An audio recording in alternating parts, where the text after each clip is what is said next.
Good evening, ladies and gentlemen. Come to you live from our comfy couch here in the outskirts, and it's the Gaming Saloon Reviews for April 13th, 2025, with your host, Priestbear2448, and wrap it up, Salon. Hi. Hey, we're covering the show that we might have should have covered 2 years ago. Oh well. And the show that for some weird reason I just couldn't actually force myself to start. Because, like, I wanted to. That's the bad thing. I just couldn't get myself to do it. You're not really an anime person, are you? Because that might be part of the problem. It depends.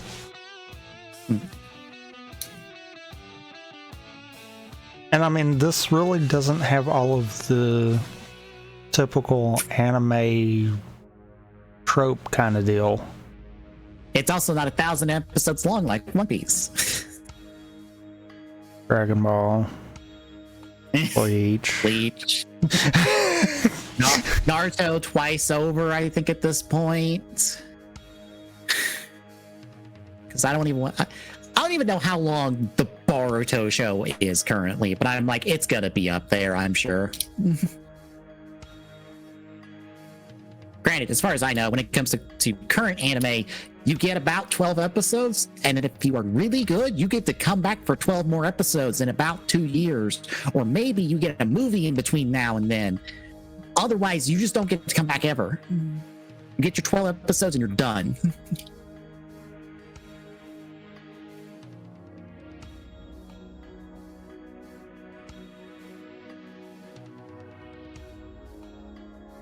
But yeah, folks, we're talking about Fuuto PI, the first 4 episodes of it, i.e. the first third of the show. Because there's only 12. We got 12 episodes and we get a movie that I still am not sure if anyone has subbed the movie.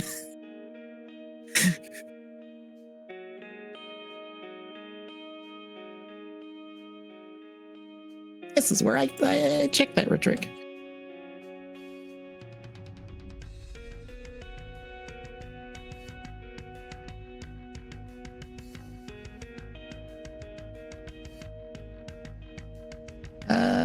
Oh dear.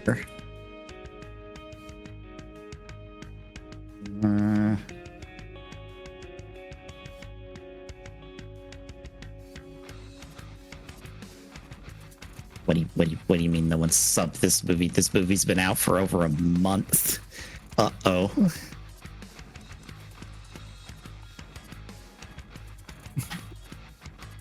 Guess we'll worry about that later. Everyone forgot about it. Even though it has its own movie exclusive thing in a theoretical sense, it's not even actually in the movie. It's just in one one point where someone brings up that it's visually shown, and then it's never again. It happens again. I.e., it's Cyclone Axel Extreme all over again.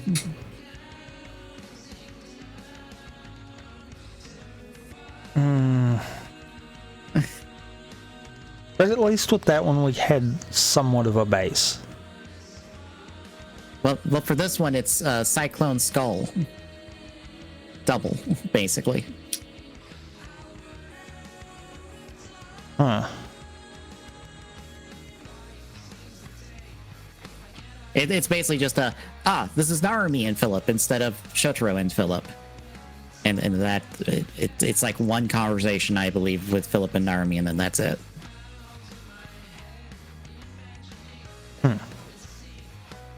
Anywho, yeah, it's the first 4 episodes of Double, or not even first 4 episodes of Double, good lord. First 4 episodes of Fuuto PI, and I have to do a whole bunch of exposition so you can understand where we're at with this show.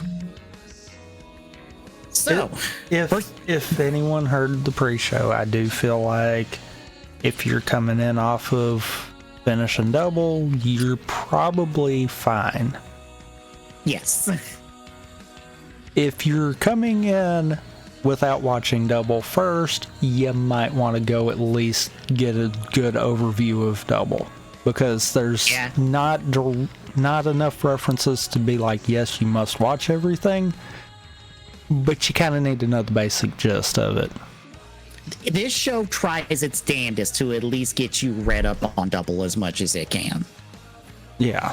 In the span of 4 episodes. But by no means am I saying you got to go back and watch Double, but at least look at recaps kind of deal before going into this. But yeah, this is Fuuto PI. This is an anime adaptation of the manga Fuuto Tante. Why is there name difference? I don't know. Also, if you're wondering, why is there no Kamen Rider title in both of those names? I don't know either.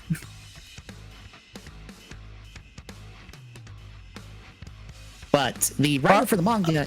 Okay, that one I might could understand a little bit more. At the end of Double, there really wasn't a need for them to be a quote-unquote writer. Mm-hmm. So that kind of would make sense.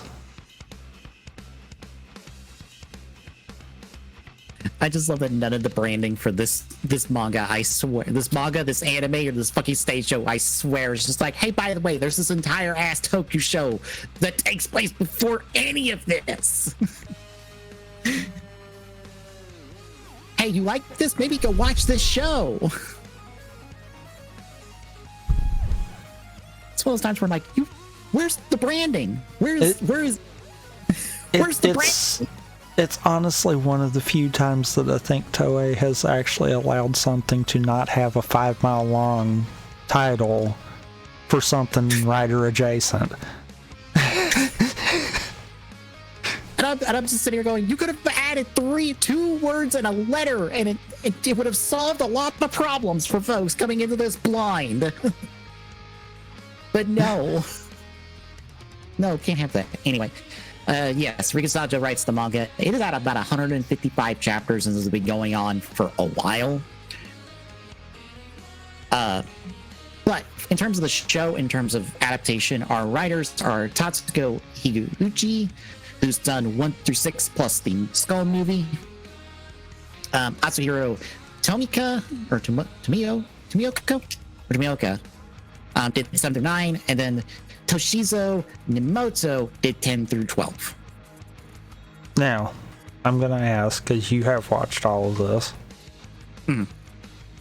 are we going to see the difference in writing as we're going? Or did they do a good job on at least it all kind of being one cohesive story? It all feels the same. It also helps that they've basically took their own arc in the grand scheme of things. Well, that's why I was kind of wondering, because it feels like out of these first 4, we're setting up something that probably feels like it goes into a bigger plot. Mm-hmm. And it's one of those, it can be very disjointed when you have multiple writers doing their own thing. Yeah, bear in mind, Ryu Sanjo still does oversee and producing for the show. So he is still, I don't think he's a credited writer, basically, but he is there to keep everybody in line. Yeah, but I mean, even with that, you can still have 2 different writers that are doing enough different to not feel bad, but enough to where you can spot it as an outside looking in kind of deal. Yeah. It probably helps that nothing is straying away from the manga too hard. There's some changes, especially because of something I'll get into here in a second. But for the most part, we're just following the manga. Okay. So specifically, what? That kind of answers a good little bit then, because that means that it should feel cohesive. Yeah. So, in terms of the adaptation notes, and I wrote these down, these are not quite exact chapters in the grand scheme of things, because there might be a little bit one way or the other, at least on the back end, because of connecting material to episode, but our first 3 episodes cover chapters 1 to 8, 4 through 6 do chapters 9 through 15, 7 through 9 do chapters 19 through 27, chapters 10 through 12, or episodes 10 through 12 do chapters 38 through 46, and then the Skull movie covers chapters 47 through 55. If you've noticed, there's 2 gaps in there. The 16 through 18 gap is basically a small side story involving Mick the cat that they did not adapt.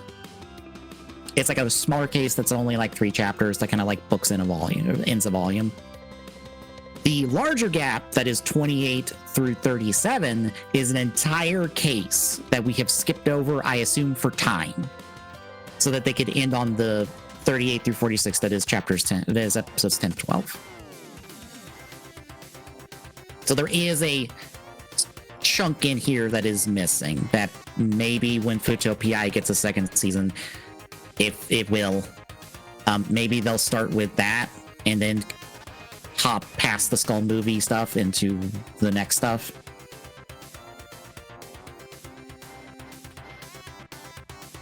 Extra note in terms of continuity, we're about 1 year from the end of the show, according to the anime, in terms of the material it's adapted. Would you care to guess what the manga decides to say after that? What? So one chapter says that the Fuuto Day celebration for the rebuilding of Fuuto Tower that takes place, after during the show and stuff, after A to Z, they've been holding that for years, plural. And then a later chapter says that Gaia memories have been around for 20 years, which is not accurate in any sense of that word. That puts us 8 years after the end of the show. Okay. I'm inclined to lean towards that. A little easier, though. Like, maybe not exact, but that would explain the drive one that we had. Right. That would help explain that in the continuity, which may mean why that was the way it was set up there. Yeah, the reason we're supposedly a year out and then 8 years out is the reason we're a year out is because Akira that shows up in this batch of episodes is in middle school, placing it a year after the show because he's in the last episode of the show. And so age-wise, we should be a year out from the end of the show if he's in middle school. But the later chapters are like, no, we're further out. And it's like, wait, what? It's bad? What if there's time jump between chapters, though? As far as I know, there's not. Well, the reason I say that is, you said we missed an entire case kind of deal. Yeah. So unless the cases are specifically time-stamping kind of deal, then there could be time lapse between each of them. Yeah. Which could add up to that eventually. It's one of those, it is probably not that, it is probably we whoopsed and now we got to fix something. Yeah. Because it's typically why things like that happen, but... Yeah. Also, a retcon says that the memory breaks were a thing Shotaro wanted to be implemented, and then Shroud put it in the Axel driver because Teruri wanted it. Ignoring the fact that the Lost driver could do memory breaks. And we even saw that at the end of the series. Yes. Which means that it is actually a thing. Not just something to be retconned. Also, I'm pretty sure the Lost driver never shows up in the manga or the anime, meaning there is no Kamen Rider Joker in this show at all whatsoever. So don't think too hard about it when we get to a certain talking point in episode 3.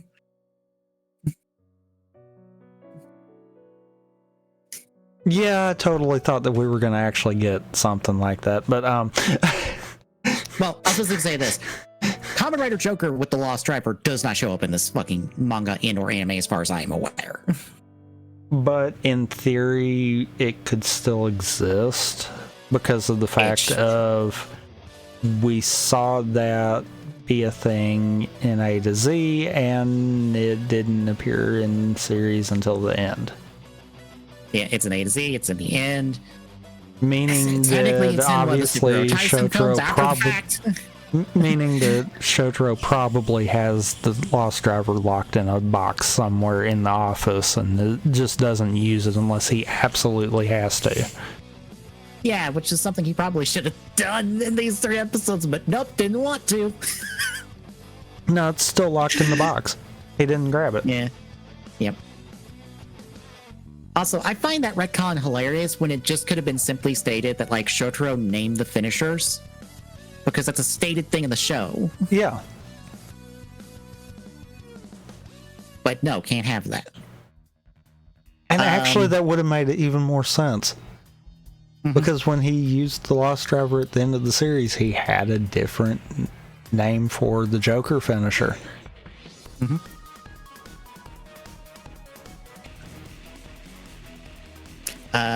I guess unless do you think that could have been a translation error? I doubt it because when it was stated in the show, it was during the Fang Joker arc. Or okay, it wasn't stated outright, but it was basically implied that that's what happened. Well, so unless the translators got it wrong during that specific arc, I don't think that's the case. Well, I know that can happen. Yeah. And I feel like there might have been a few times that I was noticing it wasn't anything that I felt like could major change, but it almost felt like maybe some of the translation wasn't like a one-to-one kind of deal. Yeah. Like they kind of took a little bit of creative liberty just to kind of maybe dumb it down. Yeah, like that can happen. And that might be one of those moments where they thought they were doing something to make it easier to understand and instead made it worse. That'd be one of those. I would want to see what was the original script before being translated and see if that's still held true kind of deal. I'm trying to remember if Double was one of the shows where the subtitle groups were able to work off of the closed captions for the show. So they would have they wouldn't necessarily have the script, but they would have visual indication of what everybody said. Right. Because there was a certain point where they basically just had to go by ear. And then they were able to finally get closed captions for shows. And then it was like, okay, we have a script now, so we can better translate. Since Japanese is very contextual. Yeah. Yeah. I guess the only other note is if you are a fan of Memory of Heroes like us, this is the same voice cast for that game here. Except maybe Akiko? Akiko might be a new voice and not her actress returning. That I'm not sure on. But I know it's the same Shotaro, Philip, and Terry. Which makes sense. Also, just because the show came out meant we got nothing for Double officially at all ever because no one wanted to pay Toei's price tag for bringing over Double. And Toei didn't think that it might be a smart idea to bring over that show off the back of or before this show came out officially on fucking Crunchyroll. Day in of when it came out in Japan.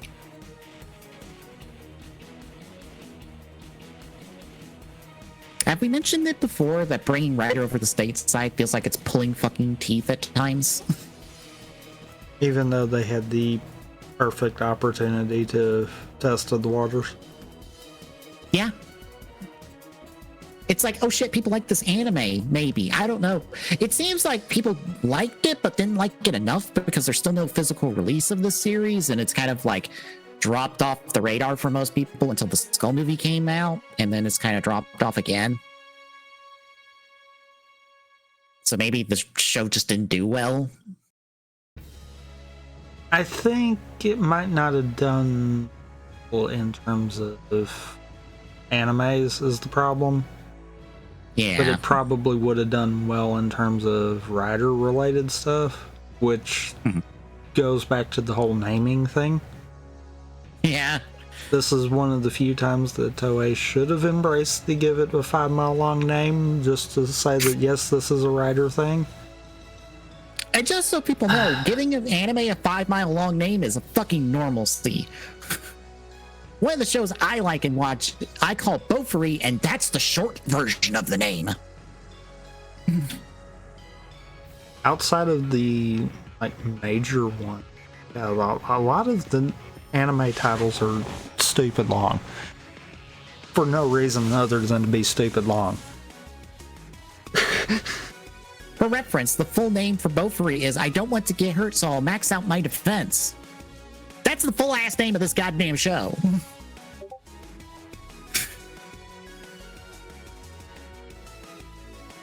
So putting a 5 mile long anime title is not unheard of. But yeah, otherwise, I don't think I have any other notes going into this. I believe this is still on Crunchyroll, so if you folks want to watch along with us and you have Crunchyroll, you can watch it there. It is, but you have to have premium. Yes, because Crunchyroll did that just before this show came out too, which was the stupid dumb part for Crunchyroll. Of just like, oh wait, nope, everything requires premium now. You gotta pay to watch anything on us now. Because for the record, I was gonna watch it legit. But because of that, I was like, yeah, no. I don't even know how much Crunchyroll is. I don't even care. That's bad to say, but I really don't. Because I know I had it for this show, and then a little bit afterwards for another show, and then I dropped it immediately because I was like, well, I've got nothing to watch. I'm not paying for this ever again.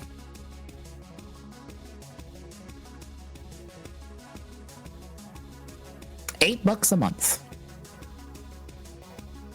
for one device to get streamed to. Sounds about right. $12 gets you 4 devices and offline viewing and access to the Crunchyroll Game Vault, which is a catalog of free games. I wonder what mobile game schlock they have in there. All of it.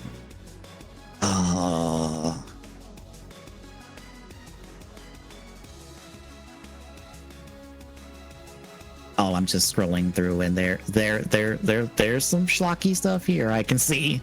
I guess there's some all proper, of it. There's proper games in here, but I'm seeing some good mobile. Fucking Ruby Arrowfall is in here. Proper Arrowfell. Proper good games or just proper games? River City 2 Girls 2 is in here, and Shantae and the Seven Sirens is in here.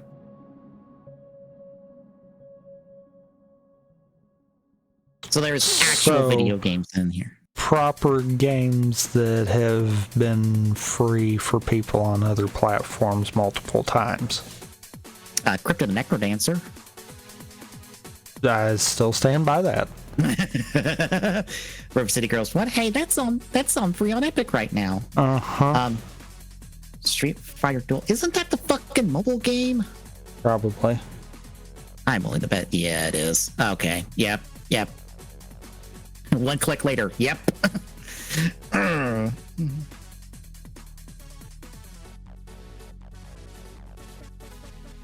you were not changing my mind. And what do you get for $16? 15% off their store and an exclusive swag bag. Ooh. After 12 consecutive months of subscription, mind you. Anyway. That is all the exposition and yapping I have to get us into this, since there was a lot to cover, unlike normal where it's just like, hey, this show has this writer, this director, and came out this time, which I forgot to say when this show came out started. It was August 1st 2022 on streaming. It was 7 days later on television. For some weird reason.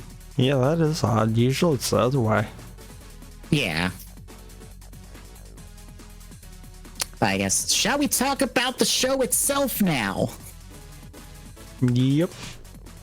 All right, we're going to kick off episode 1, Beware of T, the man who loved the witch. Yes, the episode titles are still formatted like double episode titles. And we also, for recaps, get the same cockboard and string setup that is from every other double episode. Yeah, I saw that and I was like, ooh, that is a nice touch. Hell, we even almost end the same episodes the same way, just instead of like the memories closing in, it's the city of Fuuto closing in. But anyway, we kick off with the anime version of Begins Night, because as you'll notice, we are echoing the first 2 episodes of Double in these first 3 episodes of Fuuto PI. For the most part, it's a dialogueless version of it. I think Shotaro is the only one that gets a line, and he just says pops, and that's it. Otherwise, it's a fairly brutal beatdown of Double and all the Masquerade Dopants. So it's, I guess you could say it's like the other end of the Begins Night sequence that we saw from the show. Only there's no helicopter this time. But we cut to basically a year after the show ends, or 8 years, or just some nebulous point after the show at this point. Yeah, because they didn't really specify. No, we were just some point after the show. Shotaro's at the local pier, being Shotaro, taking selfies to prove how hard-boiled he is. Akiko calls him to tell him, no, you're bad at this, as usual. Shotaro spots some random girl. This is Tokime. We'll get into her over the course of these 4 episodes. Attempts to hit on her, fails miserably, and then she just walks off and disappears at the end of the pier. And Shotaro is all confused about this. Back at the office, Akiko chews him out over being bad at being hard-boiled and trying to be like her dad. Which I feel like the show introduces Naruto Kichi way sooner. Yeah, it does. To its benefit, I feel like, at least. It works in Double. Mm-hmm. I feel like this is that point where they're just like, okay, yeah, if you watch Double, you already know this. We're not hiding it. Instead of hiding Narumi for like 10 some odd episodes for like the original show. Yeah.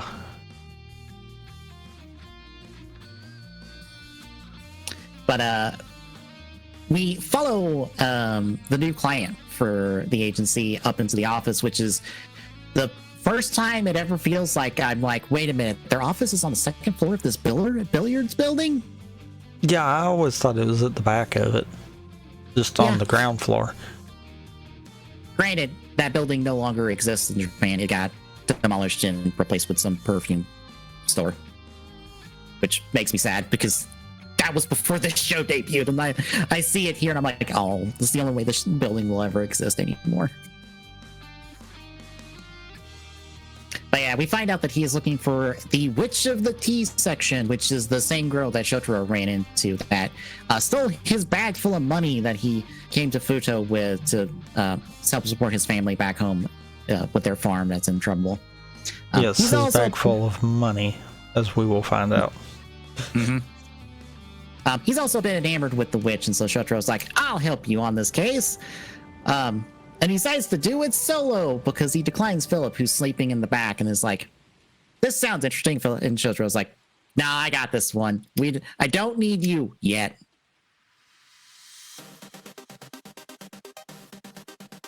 I do appreciate Philip going, I got a bad feeling about this. He's going to need my help sooner or later.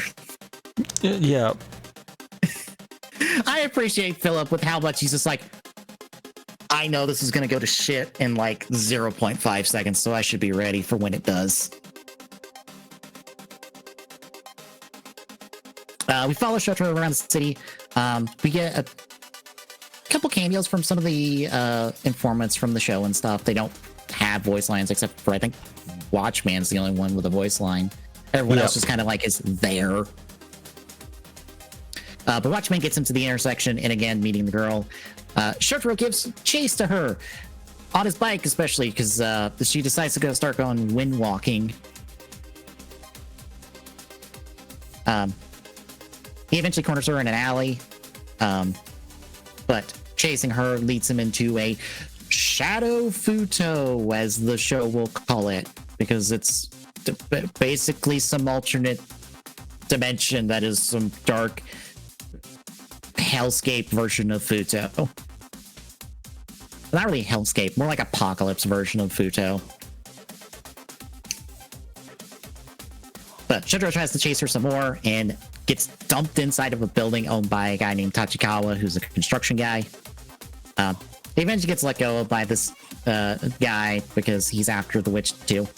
Shotaro then finds out about the cops that our witch friend is also suspected of murder because she was found next to a guy's body, and the guy was an employee of Tachikawa, which is why he's after her as well.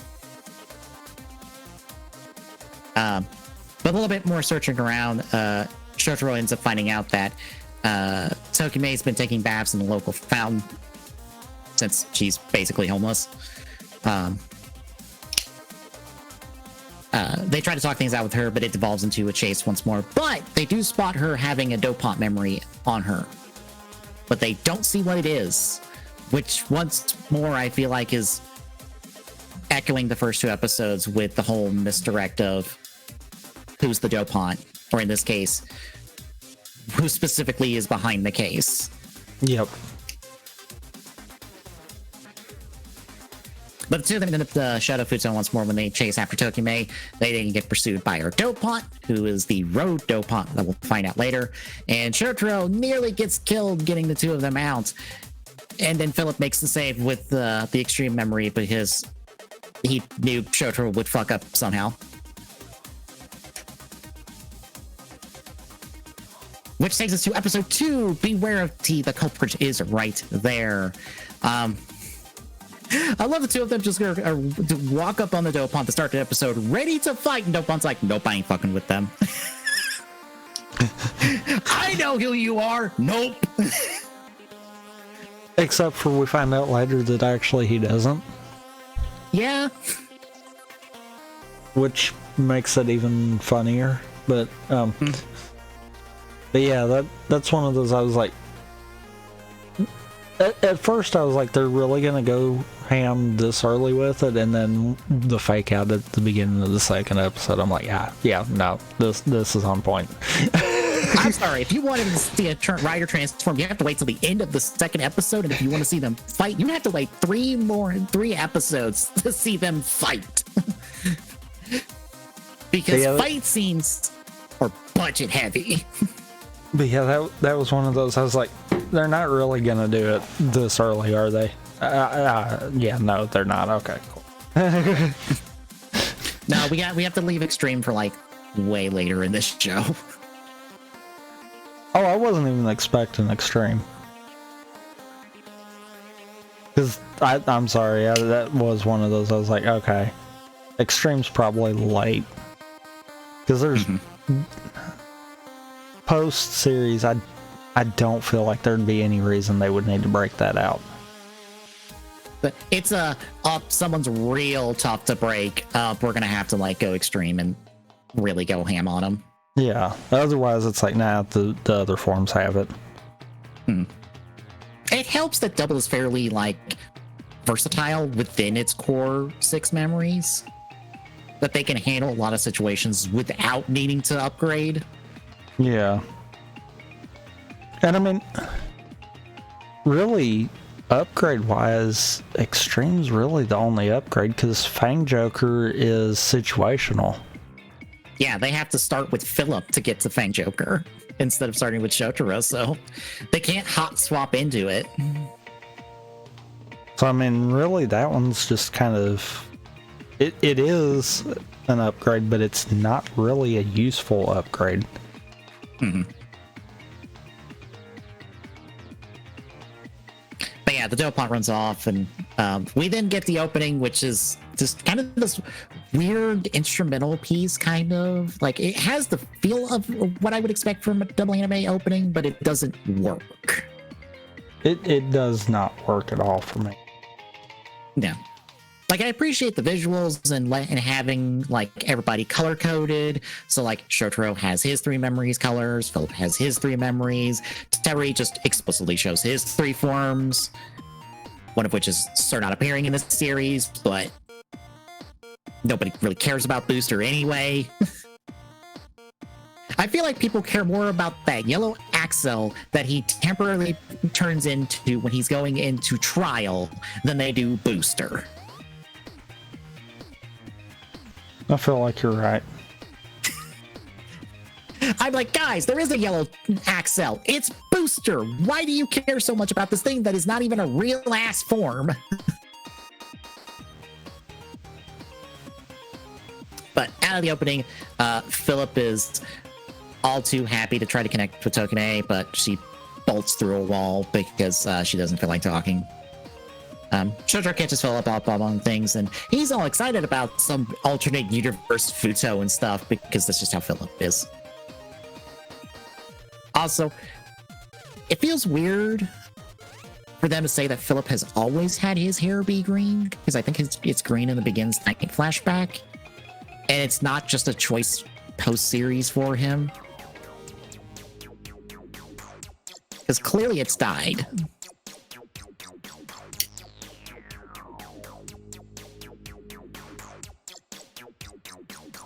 But that might just be me. Yeah. Chucho then gets informed of Dopants and kind of museum, but not really. Don't worry about it. We're not getting in the weeds on the plot of Double itself. Philip does help him look for the memory, and that's when they land on it being the road Dopant. Unfortunately, road Dopant's ability to make roads and stuff requires biomass. And the road Dopant has probably turned to cannibalism to help him make so many roads, since they're pegging him as the one that made this alternate Fuuto. Another body is found later, and Philip is convinced Tokime is the user, but Shotaro's like, no, there's more at play here. I trust my gut. My gut says she's not it. He does catch up with Akira from the last episode. That leads him to finding out that Tokime basically scared off a couple of girls from getting ate by Road. So that kind of like clinches it for him of like, no, she can't be the killer, because clearly her and Road were in separate places at the same time. He does finally track down Tokime with Shuda, who wants to find his bag. This is when Road drops in, and we get a quick like non-visual use of Double for Shotaro evacuating him and Judah from Road, because I guess he doesn't want to fight Road right now.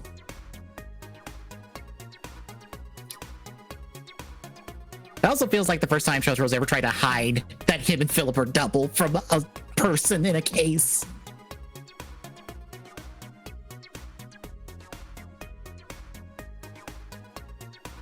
But yeah, talking with Tokime later doesn't go anywhere. Back at the office, Shotaro and Philip basically have an argument over the whole case. And Shotaro leaves his double driver behind and doesn't take the lost driver that should be on him somewhere or in his office somewhere with him. So when he finds Tokime later at the fountain, talks to her and sees that her memory is broken. And then when Tachikawa and his men show up, Shotaro realizes, oh, you or one of your goons is the Dopant. And it turns out it is one of his goons. And then Philip has to come in and save him with the revolve carry. Because, oops, I forgot my lost driver. Probably should have took that with me. But they make up and then they become Double to end episode 2. So how do you feel through our first half of episodes? As I've said, I feel like I don't understand why I just wasn't into it to begin with. Because this hits everything that it should. I don't know if maybe it was just a weird, I didn't want to kind of jump into it.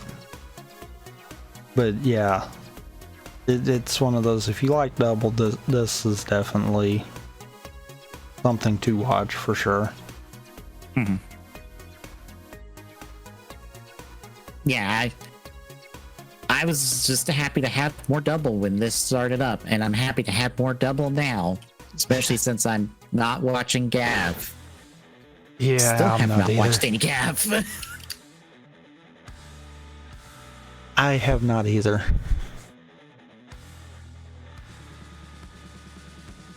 I feel like I want to give it a try, but on the other hand, the Pokemon anime is starting up its next season of episodes, and I'm like, I want to catch up on the Pokemon anime so I can start watching that weekly again.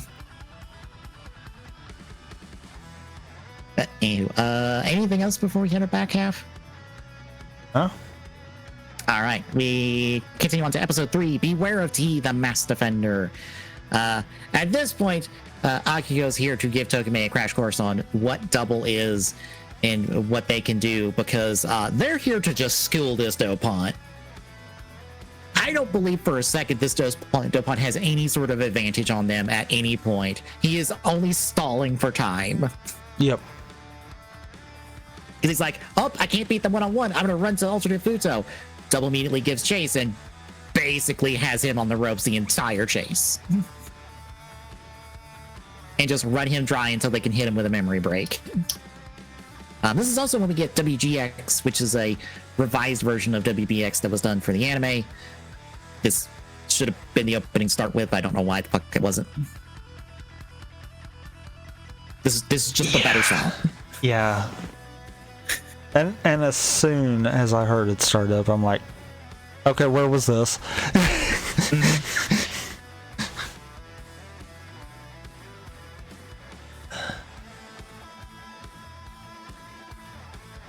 But yeah, Shoto Philip clean the house, do a memory break, clean this guy out.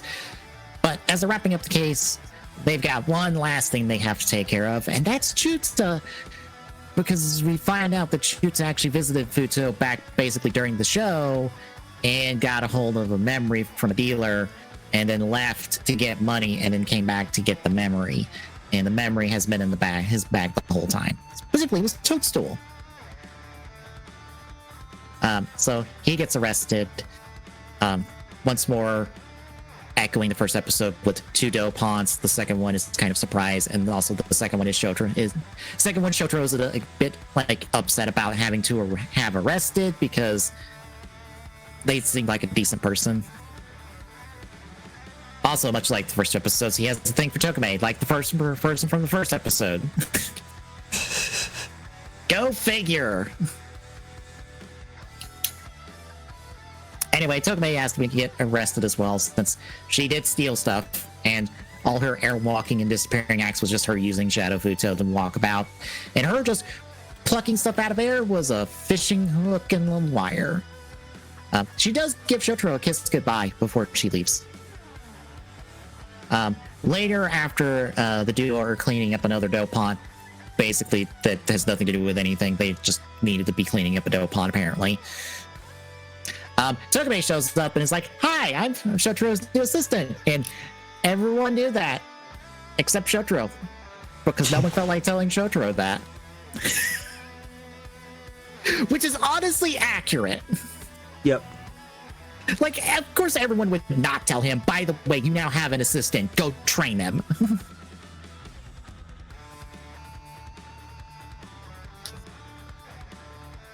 Philip wants to be investigating her broken memory to figure out what the hell it is, because clearly it's a Dopont memory, we just don't know what Dopont memory. Tokimei then talks Shotaro into taking her to his place, so we finally get to see Shotaro's apartment, because that's where he's been living this entire time. Honestly, it makes sense, but I'm surprised it's the first time we see this. Yeah. And Tokimei basically guilts him into getting the apartment for herself, because Shotaro's like, I'm not sleeping in the same bed with her. I'm not doing this dance. I've done this dance twice already with a girl. I'm not doing it 3 times. I'm gonna go sleep in the garage. And we end the episode with Aurora showing off as he uses the new version, basically, of the museum drivers to transform. Because that's basically what he has. Weirdly, it looks like the Black RX belt.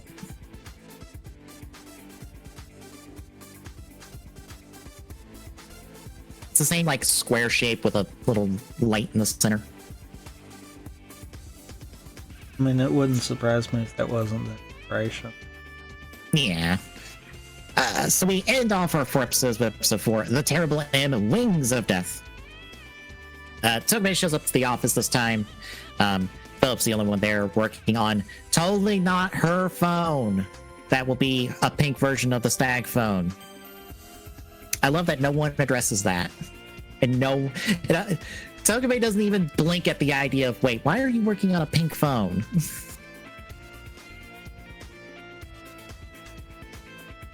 But the two eventually get into an argument because Philip is bad at talking to people, and Tokimei is also bad at talking to people, as evidenced from last 3 episodes.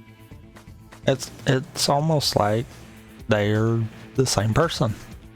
It's almost like they're also both Shotaro's partners at this current moment.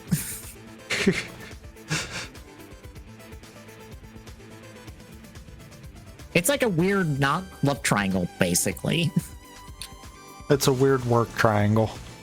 Yeah. Because it can't be a love triangle because Philip and Tokimei have no chemistry. The only chemistry involved in here is Shotaro and his 2 partners. Yep. But meanwhile, Shotaro and Akiko are picking up the new case, which is a local game company that made Monster Hunter Go for Fuuto, basically, or some fighting game Go thing for Fuuto. Their star idol is getting death threats, and as it turns out, their star idol is also their lead programmer. So they have to protect her and also protect her identity as, like, the lead programmer, because that's supposed to be a company secret. That's why the cops are not involved, because that would make more sense.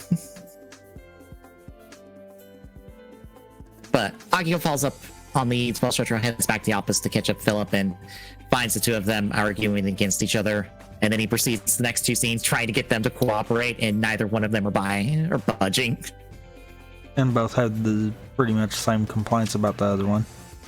Yep, it's almost like they're the same person deep down.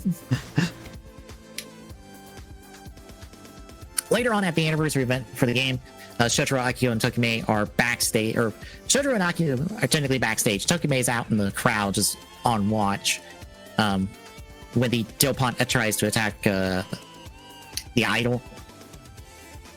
Also, Tokimei gets warned about the Dopant because for some reason her memory decides to, like, heat up and kind of vibrate to, like, warn her that another Dopant is showing up, which feels weird to be a thing.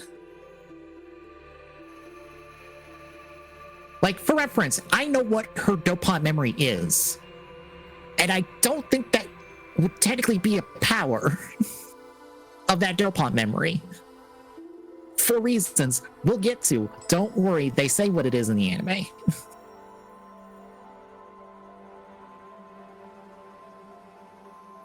Anywho, Double attacks the Dopant. Everything seems to go well until the Dopant starts pulling out gravity powers that this ancient dragonfly Dopant should not be capable of. Also, the bad guy's just hanging out on a rooftop nearby, and it's like, ooh, he's a high dope. Which, if you're wondering what that is, congratulations, that's a new term for this anime. Sounds about right. But that leaves Double struggling with it. Tokimei gets kind of hypnotized for a minute and starts to walk away, leaves our idol unguarded, and Double has to take a hit to protect her and throws a memory break to at least run the Dopant off, but it doesn't take it out. But Shotaro transforms before Philip can, like, give Tokimei the instant 10th degree on, like, leaving the client unguarded. And Shotaro's like, I'm not going to read you the riot act, but if you're going to be my assistant, protecting our client is #1 priority, no matter what. And then he goes to Akio's like, Like, yo, you might want to call Terry in because we might need the help. And then he's like, Philip, things are going to be fine. And then proceeds to pass out because he got gravely injured by the Dopant in the last attack. So we end with Shotaro dying. Not really, but he's going to be out of action for a little bit.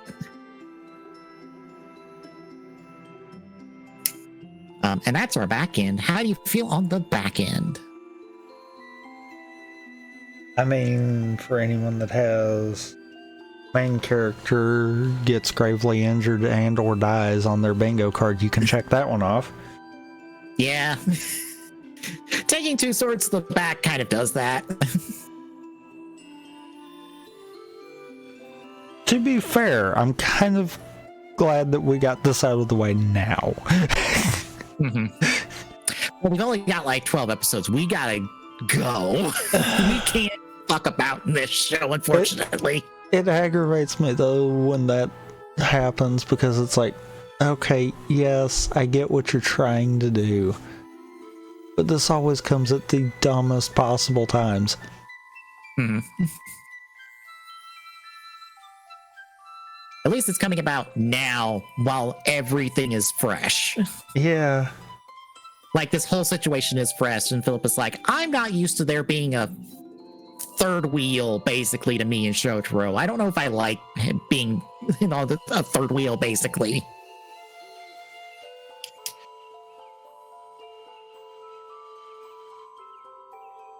But yeah, the show at least continues to be good. Yeah.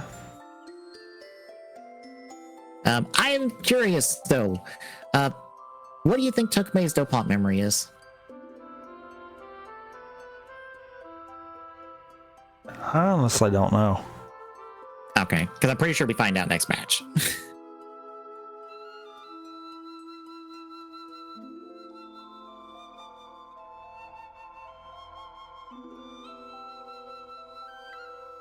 But yeah, that will do it for our look at Fuuto PI. In 2 weeks, we'll pick this up with another batch of 4 episodes and cover the second third of the show.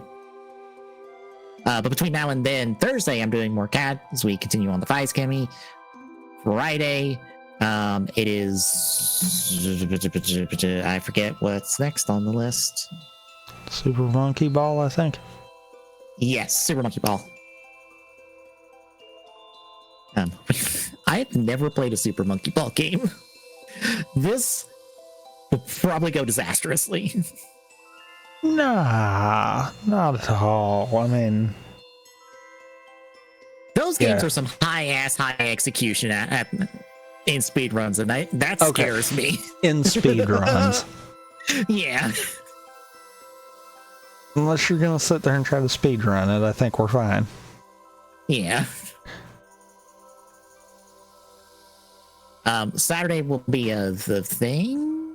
Yep. And then next Sunday, we'll talk shop on games and stuff.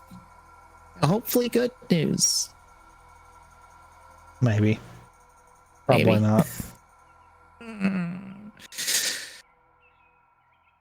But yeah, if you like what you're seeing, folks, drop a follow. We appreciate it. Exclamation point YouTube and chat gives you the archive for all of our Twitch streams. We're going. Exclamation point social and chat is the handles for all of our social medias. Exclamation point YouTube or exclamation point Discord and chat gives you this sort of thing. Drop by, say hi, and we'll see you Thursday, folks.